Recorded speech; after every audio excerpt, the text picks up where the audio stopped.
નમસ્કાર બધાનું સ્વાગત છે રાઇસ ફ્રી પ્રોગ્રામમાં. રાઇસ ફ્રી પ્રોગ્રામ તંબાકુની સાંકળ તોડે છે અને આપણા જે મગજ જે ખરું એને આ તંબાકુના વ્યસનથી ફ્રી કરે છે. આજ શું રહેવાનું છે? આ એક 7 દિવસનો કાર્યક્રમ છે. આજે પહેલો દિવસ છે, આગળના બીજા 6 દિવસ આવવાના છે. દરેક દિવસ 1 કલાકથી લઈને 1.5 કલાકનું રહેવાનું છે. એની અંદર કાયમી ધોરણે છોડવા માટેની એક્સરસાઇઝ રહેશે. બધા જ સેશન જેટલા બી દિવસો રહેવાના છે એ બધા માહિતી જ્ઞાનથી ભરપૂર રહેવાના છે. એમાં તમને એવું જ લાગશે કે હા, કંઈક નવું શીખવાનું છે. છોડ્યા પછી કોઈ તલબ કે ક્રેવિંગ બી આવવાની નથી, કોઈ દવા કે કોઈ આડઅસર બી નથી. આ તમારા માટે એક ઉત્તમ ભેટ રહેવાની છે. હું બી એક ભૂતપૂર્વ વ્યસની હતો. 2008 થી હું આ વ્યસનમાં સંકળાઈ ગયો હતો. પછી 2020 એટલે કે કોરોના વખત એવું થયું કે ના, હવે આ વસ્તુ છોડી દેવી સારી, હવે આ વધારે પડતું થઈ રહ્યું છે. એટલે પછી 2020 થી છોડવાના પ્રયત્ન ચાલુ કર્યા. 2021-22 આવ્યું. 2022 ની અંદર પછી થોડા વધારે થઈ ગયા પ્રયત્નો. 2022 ની અંદર ખબર પડી કે ભાઈ આ બધા કામો નથી. બધું ટ્રાય કરી લીધું.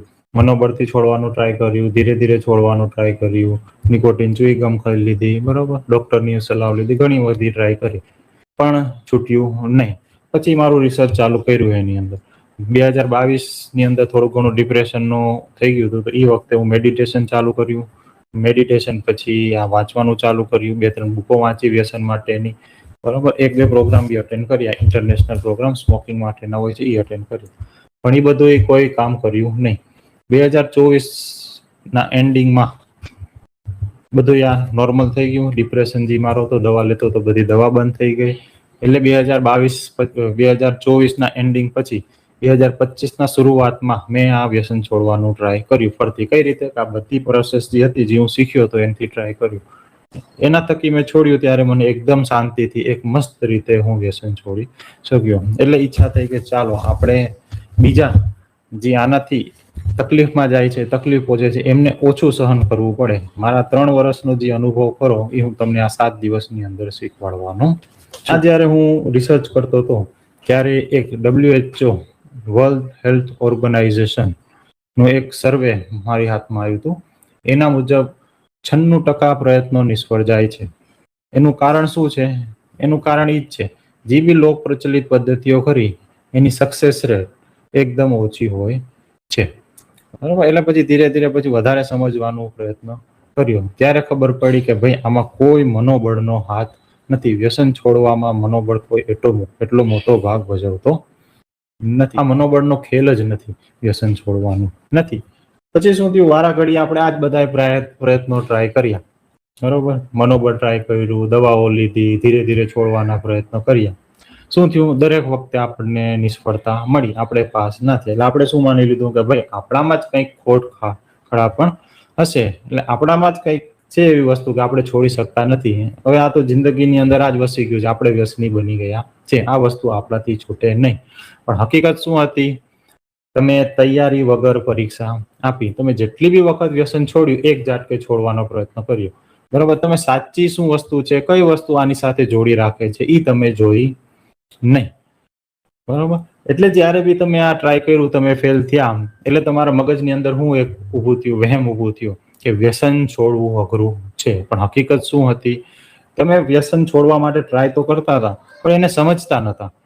એ કઈ રીતે શરીર ઉપર કામ કરે છે, કઈ રીતે વિચારો ઉપર કામ કરે છે, એ કઈ રીતે આપણા વિચારો બદલી શકે છે, એ કઈ વસ્તુની તમને ખબર હતી નહીં. તમે સીધા કૂદી જ જતા હતા કે ચલો હળ ટ્રાય કરીએ, પરીક્ષા આપો, બરોબર. પણ જ્યારે બી તૈયારી વગર પરીક્ષા આપીએ ત્યારે શું થાય છે? ફેલ થઈએ છીએ. પાસ થવાના ચાન્સીસ ઓછા છે. પણ જ્યારે આપણે પરીક્ષાની તૈયારી સાથે પરીક્ષા આપીએ ત્યારે આપણા પાસ થવાના ચાન્સીસ ઘણા બધા વધી જાય છે. હવે આ બધું કેમ કામ કરતું નથી? તો એમાં પેલું સેલ્ફ કંટ્રોલ, મનોબળ. મનોબળમાં શું થાય છે? આપણે નક્કી કર્યું, તમે નક્કી કર્યું કે ભાઈ આવતીકાલથી વ્યસન બંધ.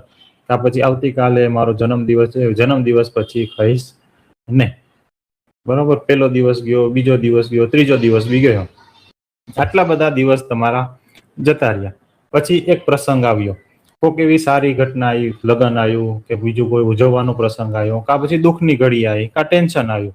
એ વખત શું થાય છે, આપણું જે મોટું મગજ ખરું એ તંબાકુના ગેરફાયદા જણાવે છે. તંબાકુથી તકલીફ થાય, કેન્સર થાય, બરોબર, મજા ના આવે, પાછા ખાસું તો ચાલુ થઈ જશું, બરોબર. એ બધું એના ગેરફાયદા જણાવવાનું ચાલુ કરે. જ્યારે નાનું મગજ શું કરે છે, એના ફાયદા જણાવવાનું ચાલુ કરે છે કે ભાઈ એ ટેન્શન દૂર થાય છે, ફોકસ કરવામાં મજા આવે છે, આના વગર તો એન્જોય ના થઈ શકે, બરોબર. એટલે આ બે મગજ વચ્ચે લડાઈ શરૂ થઈ જાય છે. આ બે વચ્ચે લડાઈ શરૂ થઈ જાય છે. એમાં નાનું મગજ બહુ પાવરફુલ હોય છે. નાનું મગજ કહે છે કે ભાઈ 2 દાણા લઈ લેને ફરતી છોડી દેશું. ઈ 2 દાણા લઈએ એટલે પાછા ચાલુ થઈ જાય છે. બીજી વસ્તુ તમે જ્યારે જોયું હશે, જેણે બી મનોબળથી ટ્રાય કર્યું હશે, ઈ દૂર ભાગતા હશે. કોનાથી દૂર ભાગતા હશે? વ્યસનીથી દૂર ભાગતા હશે. કેમ દૂર ભાગતા હશે? કે જો હું એમને જોઈશ, ખાતા જોઈ જ જઈશ, તો મારી ઈચ્છા થશે ખાવાની, બરોબર. જો હું પાછો ખાઈ લઈશ તો પાછું ચાલુ થઈ જવાનું છે. એટલે એ ડરના હિસાબે ઈ એમનાથી દૂર જતા હોય છે, કેમ કે એમને સાચી સમજણ નથી. રાઈસ ફ્રીથી તમે વ્યસન છોડશો એટલે તમારા અંદર ઓટોમેટિક કંટ્રોલ આવશે અને તમે દૂર ભાગશો નહીં. આ બધી ટેકનિકો ખાલી મોટા મગજનો જ આપણે ઉપયોગ કરીએ છીએ, પણ વ્યસન આપણું ક્યાં વસેલું છે? નાના મગજની અંદર વસેલું છે. આ બધી પદ્ધતિની સક્સેસ રેટ એટલે ઓછી છે, ખાલી આ ફક્ત મોટા મગજનો જ ઉપયોગ કરે છે, મોટા મગજ ઉપર જ ધ્યાન આપે છે, નાના મગજ ઉપર ધ્યાન આપતું નથી. એટલે સાચો જે આદત જે આપણી કોણ કંટ્રોલ કરે છે? નાનું મગજ કંટ્રોલ કરે છે. તો આ બધી જે ટેકનિકો ખરી એની સક્સેસ રેટ એટલી ઓછી છે, પાસ થવાના ચાન્સીસ એટલા ઓછા છે. આપણે આટલી બધી વખત ટ્રાય કરી લીધેલું છે, બીજા લોકોને ટ્રાય કરતા પણ જોયું છે, ભાઈ થોડોક ટાઈમ બંધ રહે છે પછી પાછા ચાલુ થઈ જાય છે. એટલે આપણે શું માની લઈએ છીએ કે ભાઈ આ વ્યસન છૂટે નહીં, આ વ્યસન છોડવું અઘરું છે. પણ ખરેખર શું છે? તમને ટેકનિક ખબર નથી, સાચી પદ્ધતિ ખબર નથી, એટલે આ તમને તમારા માટે અઘરું થઈ ગયું છે. તમે પરીક્ષાની તૈયારી કર્યા વગર જ પરીક્ષા આપવા બેસી ગયા છો, એટલે આ વસ્તુ અઘરી તમને લાગે છે. ઘણા લોકો શું હોય છે, ક્યાંક ને ક્યાંક અટવાયેલા હોય છે, બરાબર. એ કઈ કઈ જગ્યાએ અટવાયેલા હોય છે? તો પેલું, હું તંબાકુનો વ્યસની નથી, હું માત્ર ટાઈમ પાસ કરવા માટે ઉપયોગ કરું છું. ઘણાના મગજમાં એવું હોય છે, જ્યારે નવા શરૂઆતમાં હતા, તમે યાદ કરો, વ્યસન ચાલુ થયું, તમને જ્યારે પહેલી વખત ખાધું હોય છે એના 1-2 વર્ષ આ જ વિચારોમાં તમે સંડોવાયેલા હતા કે હું વ્યસની નથી, હું જ્યારે ચાહું ત્યારે છોડી શકું છું, ટાઈમ પાસ માટે કરું છું. કેમ કે એ વખત તમે કેટલી વખત ખાતા હતા? 3 કે 4 કે 4 થી 5 વખત ખાતા હતા. અત્યાર કરતા એનું અડધો પ્રમાણ હતો. એટલે તમારા મગજની અંદર એક વહેમ ઉભો થયો હતો કે ભાઈ આ તો હું ટાઈમ પાસ માટે કરું છું. એ જ રીતે આ ધીરે ધીરે ચાલુ રહ્યું. જો ખરેખર તમે નિયંત્રણમાં હોત, બરોબર, તો શું થાત? એવી બીજો એક ભાવ ઉભો થાય એ વખત કે હું નિયંત્રણમાં છું, હું જ્યારે પણ ઈચ્છું ત્યારે છોડી શકું, બરોબર. જો ખરેખર છોડી શકતા હોય તો તમે જોયું હશે, કોઈ તમે મીટિંગમાં બેઠા હોય, કામમાં બેઠા હોય, કા પછી ડ્રાઇવિંગ કરતા હોય, બરાબર. એ ડ્રાઇવિંગ કરતા હોય ત્યારે સૌથી વધારે ધ્યાન કેના ઉપર જ હોય છે કે મને તંબાકુ ક્યારે ખાવા મળે, મસાલો ક્યારે ખાવા મળે, માવો ક્યારે ખાવા મળે, બરાબર. અને એ જગ્યાએ કોઈ હોટલ આવી, હોટલ ઉપર ગાડી ઉભી રહી, કા પછી મીટિંગ પૂરી થઈ ગઈ, કા પછી કામ પૂરું થઈ ગયું, એટલે પેલા તમે ક્યાં દોડો છો? ગલ્લા ઉપર દોડો છો. સિગરેટ પીવો તો સિગરેટ માટે દોડો છો, મસાલો ખાવો હોય તો મસાલા માટે દોડો છો. હા, મીટિંગમાં જોડેનો મસાલો હોય છે તો બહાર જઈને પહેલો મસાલો છોડો છો. હોત, બરોબર. જો તમે ખરેખર નિયંત્રણમાં હોત તો પછી આની કોઈ જરૂર પડત નહીં, તરત ને તરત મસાલો કે તંબાકુ લેવાની જરૂર પડે નહીં. પછી ત્રીજો એવો બી વહેમ ઉભો થાય છે કે તંબાકુથી મને હજી સુધી કોઈ નુકસાન થયું નથી. આ કેના જેવું છે? ટીપે ટીપે સરોવર ભરવા જેવું છે. આ નુકસાન કઈ રીતે થાય છે? ધીરે ધીરે થાય છે. આપણને બી ખબર પડતી નથી કે આપણને નુકસાન કેટલું થઈ ગયું છે, શરીરની અંદર કેટલું નુકસાન પહોંચી ગયું છે. જ્યારે ખબર પડે, એના લક્ષણો આવવાના ચાલુ થાય, ત્યારે આપણને ખબર પડે કે હા ભાઈ, હવે ડેમેજ થઈ ગયું છે, શરીરની અંદર હવે નુકસાન બેઠી ગયું છે. એટલે આ વેમમાં જ ઘણા બધા હોય છે કે હજી સુધી મને નુકસાન પહોંચ્યું નથી. જ્યારે નુકસાન થશે ત્યારે આપણે છોડીશું. પણ નુકસાન એટલું બધું થઈ ગયું છે કે પછી એને રિવર્સ કરવું અઘરું પડી જાય છે. પછી સૌથી મોટી વસ્તુ જે આપણને અટકાવે છે, આવતીકાલે છોડીશ, આવતા અઠવાડિયે છોડીશ, જન્મદિવસ ઉપર છોડીશ, કોઈ ખાસ પ્રસંગ આવશે ત્યારે છોડીશ, નવો વર્ષ આવશે ત્યારે છોડીશ, બરોબર. વાઈફનો જન્મદિવસ આવશે ત્યારે છોડીશ, બરોબર. આવા તો કેટલાય જન્મદિવસ જતા રહ્યા, કેટલાય નવા વર્ષ જતા રહ્યા, કેટલાય એવા ખાસ પ્રસંગ બી જતા રહ્યા, પણ હજી આપણું વ્યસન એનું એ જ છે. ખાલી એક દિવસ માટે ચાલે કે ભાઈ આવતીકાલ તો આવે છે. એનું કારણ શું છે? આપણું જે મગજ જે ખરું ઓલવેઝ સેફ સાઈડ નક્કી કરે છે, બરોબર. જ્યારે બી કોઈ વસ્તુ કામ વેચવા બેઠતા હોય ત્યારે આપણે મગજની અંદર શું છે કે આપણને સહેલું કામ મળે, આપણને સહેલું કામ મળે. કેમ કે આપણે પોતાની જાતને કોઈ તકલીફ આપવી નથી. એ જ રીતે આપણું મગજ બી ટેવાયેલું છે. મગજ ઉપર વધારે પ્રેશર એટલે આપણને ખબર છે કે છોડીએ એટલે તલબ આવવાની છે. મગજ શું કરે? આપણને રોકે છે કે ભાઈ હમણાં રહેવા દે, આવતીકાલે છોડશું. પણ આવતીકાલ કદી એ આવતી નથી. આપણું મગજ જ એ રીતનું ટ્રેન થયેલું છે કે કોઈ અઘરી વસ્તુ એને શાંત રહેવું ગમે છે, એને સુરક્ષિત રહેવું ગમે છે, એને મહેનત કરવી ગમતી નથી. ઓકે, એટલે જ આવતીકાલ કદી એ આવતી નથી. આપણે પોતાની જાતને ઈ સેફ મોડની અંદર મૂકવા રાખીએ છીએ, એટલે કદી એ આવતીકાલ આવતી નથી. પછી અમુક એવા હોય છે કે ભાઈ હું તંબાકુ વધારે ચાવતો નથી, કતીક લઉં છું, બે દાણા લઉં છું, બરાબર. એવા હોય છે. પણ જો હકીકત જોઈએ તો એ બે દાણા જ લેતા હોય છે. ઘણી વખત તો એ પોતાના પૈસે નથી લેતા, બીજાના પૈસે. બીજો જયારે ખાતો હોય છે ત્યારે લાઈને બે દાણા એમ કરતા હોય છે. પણ વિચારો, જયારે એની પાસે અડખે પડખે કોઈ ના હોય, બરોબર, ઈ શું કરતો હોય છે? ઈ એનું પોતાનું મગજ, એનું પોતાનું ધ્યાન ક્યાં જ હોય છે? તંબાકુ પાછળ જ હોય છે. હમણાં કોક આવશે હું માંગુ, હમણાં કોક આવશે માંગુ. ઈ પોતાનું જીવન જીવી શકતો નથી. ગમે ત્યારે ગોતતા જ ફરતા હોય છે કે કોક આવે ને હું ખાઉં, બરાબર. એટલે 98% જે વ્યસની હોય છે આ જ બધા આના ચક્રની અંદર ફસાયેલા હોય છે, આવા જ વિચારોની અંદર ફસાયેલા હોય છે.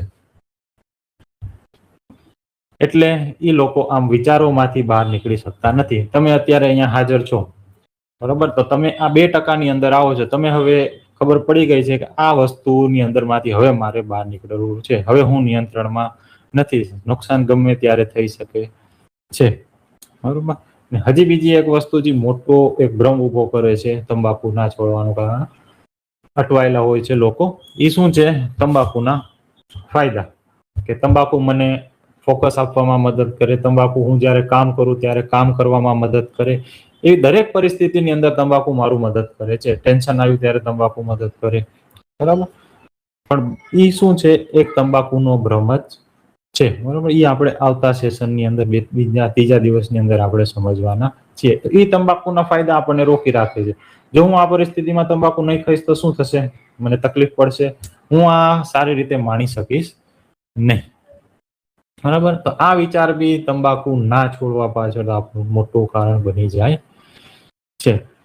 2% જે તમે લોકો જે અત્યારે હાજર છો, તમે વિચારી શકો છો તમારા મગજની અંદર, તમારા મનમાં આ જ વિચારો હતા જે તમને છોડવાથી રોકી રહ્યા હતા, બરોબર. હવે થોડા પ્રશ્નો. અત્યાર સુધી મેં કીધું તમને કે ભાઈ આ પદ્ધતિઓ બીજી, આ ધ્યાન ધીરે ધીરે છોડવું કામ નથી કરતી, મનોબળ છોડવું કામ નથી કરતી, ડોક્ટરની સલાહ કામ નથી, તો કામ કરે છે શું? બરાબર. તમારા બધાના અંદર આ જ એક પ્રશ્ન એ છે કે ભાઈ આ બધી પદ્ધતિઓ કામ નથી કરતી, તો કઈ સાચી પદ્ધતિ કહેવાય? તો આ બધી પદ્ધતિઓ કરી એ ખાલી ફક્ત મોટા મગજ ઉપર ભાર આપે છે, નાના મગજ ઉપર કોઈ ભાર આપતું નથી. મોટો મગજથી આપણે નિર્ણય લઈએ છીએ કે ભાઈ હવે આપણે બંધ, હવેથી કરવું નથી. પણ જ્યારે નાનું મગજ, ઈ ટ્રિગર આવે, ઈ ટાઈમ આવે, કયો ટાઈમ? જ્યારે બી તંબાકુ ખાતા હોય, ઈ તંબાકુ ખાવાનો ટાઈમ આવે એટલે નાના મગજની અંદરથી સીધો ક્લિક આવે કે ભાઈ ડોઝ લેવો પડશે, ચાલુ પડી જાઓ, બરાબર.